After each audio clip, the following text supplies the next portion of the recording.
Magandang araw! Hi, mga ka-DIY!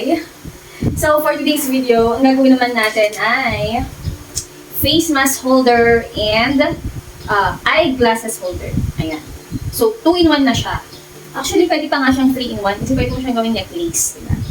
Or kung yung pwede or possible na ilagay dito. Okay, so ito yung face mask holder slash eyeglasses holder. Ayan.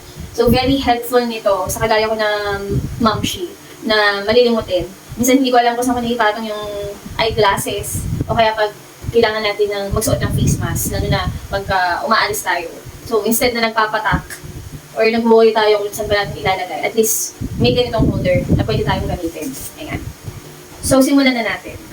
Ayan, pagpasensyahan nyo na yung masyadong maluwanag sa part na to kasi para makita yung ating materials. Ano po? So, syempre, kailangan natin gumamit ng string or nylon. Ito, nylon string yung ginagamit ko. So, sa inyo, or sa iba sa inyo, kung ano po yung mas prefer nyo na gamitin na material or tali, wala naman pong problema yan. Kasi, kayo naman po yung gagamit. So, ako, most of the time, ginagamit ko talaga ay itong nylon. Ano po? Kasi mas matibay siya. Tapos, ganito siya, ganitong size or ganito yung ginagamit ko. Nakalimutan ko na po yung size. Siguro parang nasa 0.5 lang yung ano nito, yung measurement nito, yung laki kumbaga. Or yung pagka-ano niya, pagka-thick niya, ganyan. So ito, pag ito yung ginagamit ko, dinodoble ko siya. Kasi, yun, sorry, nagpatay. Meron ako sa akin yung ready. So ito, maganda kasi siyang, mas madali kasi siya nabubuhol. Kaya mas prefer ko na ganito kanipis yung ginagamit. So syempre, kailangan natin ng, syempre yung beads na ginagamit. At may iba pang mga beads nandito. Ayan, kailangan natin ng ito, lobster hook kung tawagin. So ito yung gagamitin natin siya para to sa face mask holder. At saka, ayun. Ayan, kailangan natin ng mga ilang mga hooks or yung mga rings, small rings na possible na pagkabitan ng mga like hooks. So, kailangan may mga small rings tayong ginagamit. Ng iba't ibang sizes at may iba-iba rin tayong color na pwedeng gamitin. Okay? And then, so kung paano ko siya sisimulan, so pagpaumanhin nyo na po kung hindi ko, nakalimutan ko na yung ibang term or pangalan ng mga materials na ginagamit ko. Sa mga susunod na video siguro, i-ano natin kung ano yung mga materials na tawag dito sa mga ginagamit natin. Pero, madali naman na siya makikita. Basta hanapin nyo lang po sa mga online shop. Usually sa ano nga ako bumibili or sa Orange app or sa Shopee ako talaga bumibili ng mga materials ko. Ita-type mo lang doon kung ano yung kailangan mo. For example, kailangan mo ng like ganito. Type mo lang beads or accessories. Magpa-pop up na lahat doon ng mga materials na kailangan mo. Okay? So, hindi na kayo mahihirapan maghanap. Ayan, mabalik tayo. Ito kasi yung ginagamit ko na panlock eh. Ano nga ba ang size nito? Parang 2M lang siya. Pinaka-size niya. Na bead. Or sa beads. 2M lang siya. Kasi may mga sizes din po yung mga beads eh. So, nasa sa inyo po. So, after ko malagay dito, since ayan nga, dodoblehin ko siya. Itatali ko lang siya ng ganito. Itatali ko lang ng ganyan. Ayan. Buhol-buhol lang natin. Para na secure siya. Ayan. And then, ilalagay ko na siya parang siyang clam eh, na clam lock. Parang ganyan. Sorry. Clam lock. Ano ba? Ayan, basta ganyan siya. So, i-insert ko lang siya sa loob. Pero nasa sa inyo po yun kung paano nyo gustong gawin or buuin yung inyong mga holder or necklace or bracelet. So, ako, mas prefer ko lang gumamit ng ganito. So, ever since gumagamit ako nito, tapos i-clip mo lang siyang ganyan para nakasecure na siya. Ayan. And then ito, may makikita kayong butas kasi dyan. Ayun, kung makikita nyo. Wait, so ko lang lumayo. Ayan. May butas siyang ganyan. Basta may butas siya doon. Doon siya dito, may butas siya dito. Doon natin isusuot or ilalagay yung hook.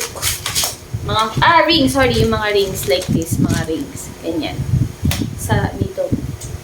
Sa butas na ganun. So, siya yung pinaka-connector para sa lock. Yan. So, ang kulay na napili ko, ayan, yan tayo. Ito yung mga beads. Ayan siya. Purple. Okay, purple tayo ngayon. Kasi yan yung malimit na bet na mga tao, no? Lalo na yung mga kikay. Mga kikay or girly-girly. Ganyan yung gusto nilang kulay. Or mga mahilig sa K-pop. Purple. So, may iba-ibang shades ng purple dito. So, ito, pipiliin ko muna dark. So, ayan. Nasa sa inyo kung ano yung bilang. Halimbawa, like, pwedeng tig sa 10-10 mo ng ganitong kulay. 10 dark, and then sunod, 10 na lighter color or pastel color. So, yeah. Dark color muna ng So, violet muna. Like, dark shade ng violet or gano'n. Una kong ginamit or ilalagay. So, usually kasi, binibilang ko yung mga beads kasi nga, may pattern tayo niya sa sinusunod. Pero kung gusto nyo isang kulay lang, tinatamad kayo magbilang, di ba? Isang kulay lang, hindi na kailangan magbilang pag isang kulay lang. So, ayan, 6. Maganda rin siya actually pang ang gawing souvenir or giveaways sa mag-event kayo. 2, 4, 6, 8. Maganda siya kasi pwede naman siyang pwede siyang pang lalaki or pang babae.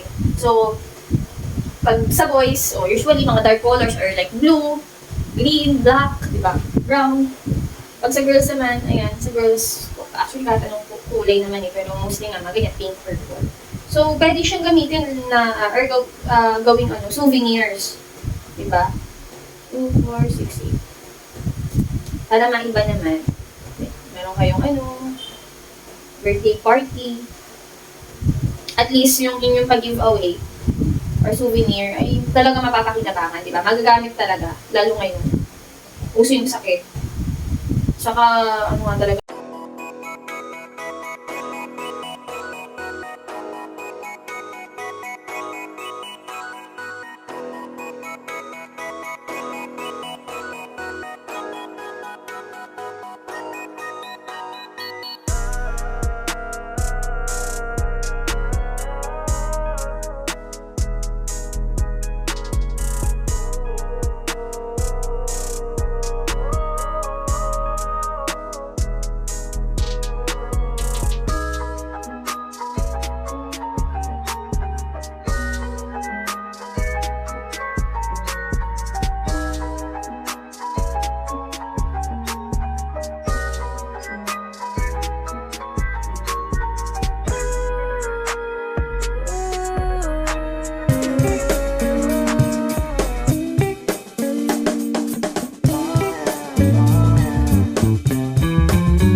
Lalagyan na natin siya ng hook. Yan, hukat sa kanang rings. Mas wala na akong purple. Pwede naman itong gamitin ito. Dark. Yung dark ko siya. Subuhin lang siya. So, ito yung ginagamit ko na ring. Yung, parang kailangan mo siya ipasok sa loob at ipaikot. Para, ganyan siya. Ganito yung ginagamit ko na ring. Para mas safe. Hindi siya agad matatanggal. Kasi, syempre, medyo mabigat yung kung sa eyeglasses, medyo mabigat yan. Kung manipis na ring yung gagamitin natin, or yung medyo madaling mabukas, tendency is mahulog. Tanggal. Ayan siya.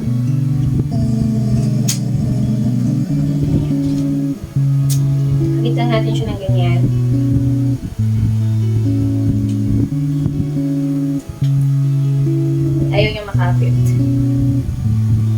So, kamusta naman po?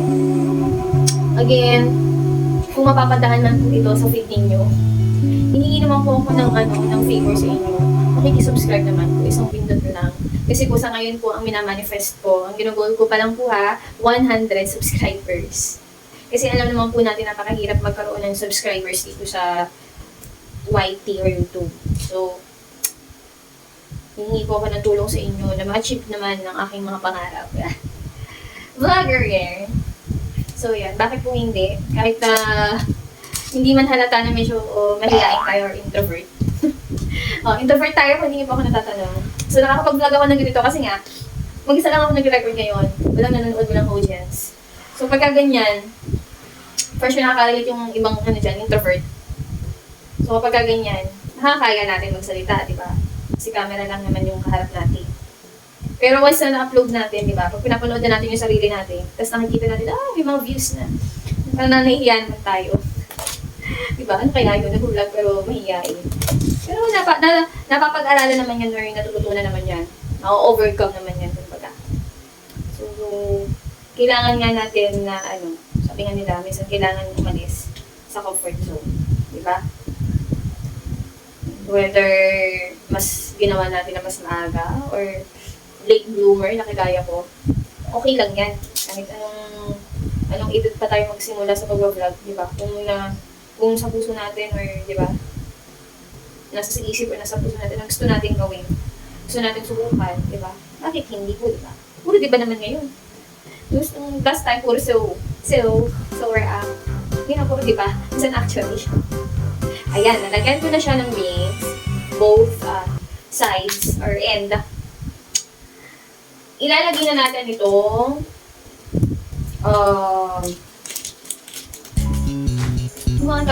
parang pinaka-hook niya o yung pinaka-connector para sa face mask. So, since siya ay plastic, hindi naman siya ganun kabigat. Kayang-kayang pa rin siya. Lalagay natin siya ngayon dito. Kailangan pa natin ng another connector. Ito, pwede natin itong gamitin. Kasya ba? Ay, hindi siya kasya. Kailangan ng, same size na lang kasi. Parang hindi siya, actually, kaya naman ako. Ito pwede naman direct dito.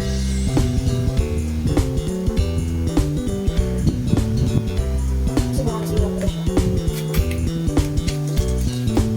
Kailangan natin ng another connector. Para hindi siya matanggal. Pero, pwede rin naman na, halimbawa kung gusto niyo ng face mask holder, diretso na po natin ilagay or diretso nyo na po ilagay dito or itali yung string. Para di na kailangan ng ring. Oh no, hindi siya kasha. Ito. So, meron tayong mas malaki na ring. So, ito yung may hati sa gitna na ring. Ganyan siya. Pagka ganyan, ito yung gagamitin natin. O, diba? Kasha na siya. Tapos, saka natin siya ulit insert dito. Ayan, insert lang natin na ganyan. Tapos, ilalak natin. So, kailangan gamitan ng ganito kasi nga, medyo, since makapal yung pagkaling niya, hindi natin yun basta magagawa sa kamay. Magagawa naman the twist. Masusugatan po kayo or masisira po yung kuko natin dyan. Ayan, di ba? Nakabit na natin yung pinaka... ayan, sorry. Hindi na wala tayo. Okay, so ito yung magiging holder or pinaka-connector sa eyeglasses. So, yun yung isa pang kailangan natin ilagay. Again, ang ginagawa po natin ay face mask holder / eyeglasses holder. Okay? So, 2-in-1 na siya. So, since eyeglasses nga yung ilalagay natin dito, ganito din yung uli yung ginagamit ko. So, parang kailangan mo pa siyang iikot para safe siya. Kasi, since medyo mabigat nga po yung mabigat yung eyeglasses, hindi po tayo pwedeng gumamit ng manipis na ring na madali pong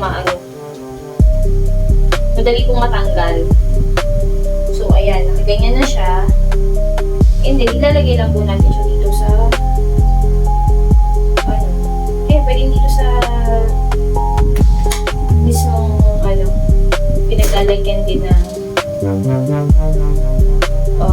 lobster hook o yung for face mask holder.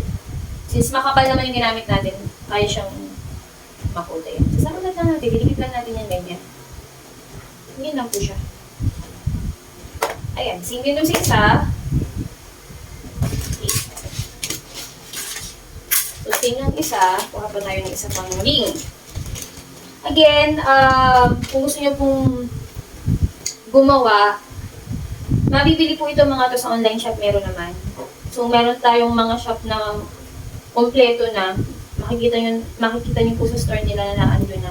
So, sa Shopee po, usually ako bumibili.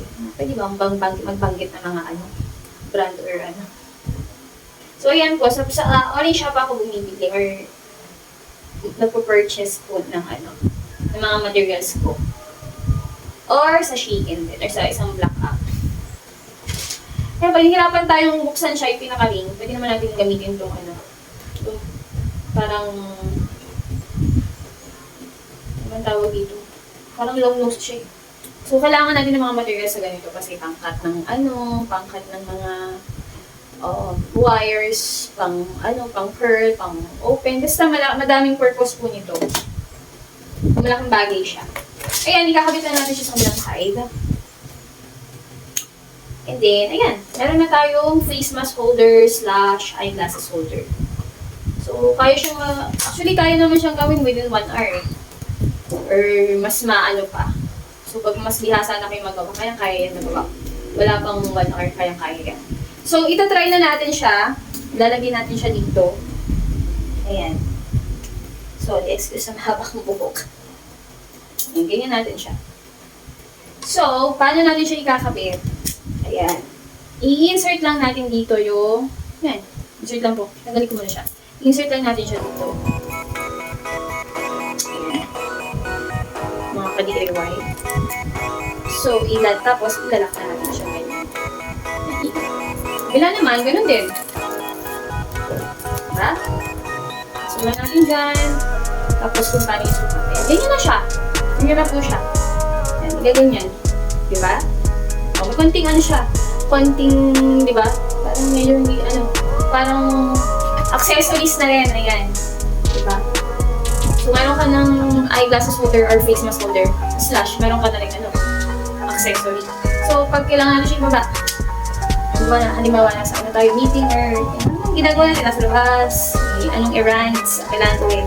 So, minsan medyo masakit pa sa ganito, diba? Pinaka-eyeglasses dito. So, pahinga muna natin sa 5-10 minutes. Kasi ilalagay natin sa bag or ma-misplace pa natin siya, eh gumamit po tayo ng eyeglasses holder. Ayan, diba? So, try naman natin siya sa face mask. Very easy lang to. So, ito yung mga ganito, ang dami ko na nagagawa. Gamit na gamit ng anak ko kasi pag kailangan niya ng face mask. So, paano ba siya? Ayan, ganyan siya. Diba? Tama ba? Diba? O, tama ganito. So, ayan lang. I-insert mo, ayan, ganyan mo lang siya. Ganyan mo lang yung book. Napakadali lang gamitin yan. Ayan. So, tingnan natin. Hindi pa siya pwedeng sabay. So, halimbawa, tanggalin muna natin siya. Tanggalin muna natin yung eyeglasses. Para makita nyo lang kung paano gamitin yung yung face mask holder. Ayan. Kasi wala naman tayong eyeglasses. Kailangan ng medyo masama ang pakiramdam natin. Inuubos, inisipon. Kailangan natin lumpas. So, ayan. Ayan siya. Sorry. Masyado tayo maliwanag. Ganyan siya. Masyado tayo maliwanag. Ayan. Ayan siya. O, diba? Kailangan natin, huminga muna ng konti. Kailangan natin maka-inhale ng fresh air. So, baba lang natin siyang ganyan. Diba? So, yung length ay nakadepende po sa inyo. Let's say, kung gusto nyo mas maikli or mas mahaba, diba? So, nasa sa inyo po yan. Kung gaano kahaba yung gagawin nyo. Ayan. Let's say, lalagyan natin, itatry natin. Kasi so far, hindi ko pa siya nagamit ng sabay. Try natin gamitin ng sabay.